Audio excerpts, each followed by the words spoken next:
ஏ மச்சான், மச்சான் புது பைக்காடா? ஆமா மச்சான். கெத்தா இருக்குடா, சூப்பர் சூப்பர்டா. தேங்க்ஸ் மச்சான். இஎம்ஐல கஷ்டப்பட்டு எடுத்திருக்கேன்டா. Good good குட்ரா. சரி, நாங்களாம் ட்ரிப் போவோம், அப்போ நீயும் வந்துடு. அதான் நீ புது பைக் வாங்கிட்டில.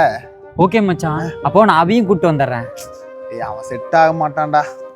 ஏன்டா? டேய், அவனோட பைக் இல்லை, ஒன்றும் இல்லை, அவனை கூட்டிட்டு போற என்ன பிரயோஜனம்? கணேசல எதுக்குற கூப்பிடுற? அவனோட வண்டி இல்லை, காசு இல்லை, ஒன்றும் இல்லை. பேசாம கழட்டி விட்டு வாடா, நம்ம போகலாம்.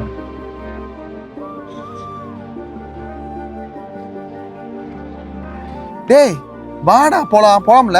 இல்ல மச்சான், நான் வரலடா. ஏன்டா? எல்லாரும் ஒன்னா போற மாதிரி இருந்தா நான் வரேன்டா, இல்லைன்னா வரலடா. டேய், நீ புது பைக் வச்சிருக்க, அவன்கிட்ட ஒண்ணுமேடா, அவன் தண்டடா, வேஸ்ட். அவன்கிட்ட ஒண்ணுமே சைக்கிள் கூட இல்லை, வேஸ்ட். அவனால கூப்பிட்டு போய் ஒன்றும் பிரயோஜனம் போடா. இதே பைக் எங்கிட்ட இல்லாதப்பதான் நீங்க விட்டுட்டு போகும்போது எனக்கு அந்த வழி புரிஞ்சுதுடா மச்சான். ஒருத்தட்ட இருக்குன்னு சொல்லி அவனை தூக்கி வச்சு பேசுறக்கும், ஒருத்தட்ட இல்லைன்னு சொல்லி அவனை அசிங்கப்படுத்துறக்கும் ஃப்ரெண்ட்ஷிப்பில் அது வேணாம்டா. ஃப்ரெண்ட்ஷிப்பில் ஃப்ரெண்ட்ஷிப் மட்டும் இருந்தால் போடலாம். காப்பி மாதிரி ஒரு ஃப்ரெண்டு கிடைச்சா கூட போதும்.